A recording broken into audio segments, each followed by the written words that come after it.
അപ്പോൾ കഴിഞ്ഞ ദിവസം ഉണ്ടല്ലോ, ഒരു ഉച്ച കഴിഞ്ഞ് 2 മണിയൊക്കെ ആയപ്പോൾ ഉണ്ടല്ലോ, ഞാൻ നമ്മുടെ വെണ്ണലയിലുള്ള ചോക്കോ ബ്രൗണി പോയി. അതെന്തിനാന്ന് വെച്ചാൽ അവരുടെ ക്രീം ബൺ അടിപൊളിയാന്ന് കേട്ടു. അപ്പോൾ അത് ട്രൈ ചെയ്യാമെന്ന് വെച്ചുകൊണ്ടാ പോയേ. പക്ഷെ അവിടെ ചെന്നപ്പോൾ അവിടെ ഭയങ്കര തിരക്കായിരുന്നു കേട്ടോ. ഉച്ച കഴിഞ്ഞുള്ളൂ, എപ്പോഴും തിരക്കായിരുന്നു. അപ്പോൾ ഞാൻ അവിടെ ചെന്ന് അവരുടെ ക്രീം ബൺ മേടിച്ചു, വാൻചോ ബൺ മേടിച്ചു. പിന്നെ അവിടെ നിന്ന് അവരുടെ ചോക്ലേറ്റ് ഡോണറ്റും ഡാർക്ക് ചോക്ലേറ്റ് ഡോണറ്റും വൈറ്റ് ചോക്ലേറ്റ് ഡോണറ്റൊക്കെ മേടിച്ചു.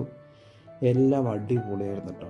ഡോണറ്റ് എന്നൊക്കെ പറഞ്ഞാൽ ശരിക്കും ഭയങ്കര സോഫ്റ്റ് ആയിരുന്നു. ക്രീം ബണ്ണിലാണെങ്കിൽ നല്ല ലാവിഷായിട്ട് ക്രീം പറ്റിയേക്കണം.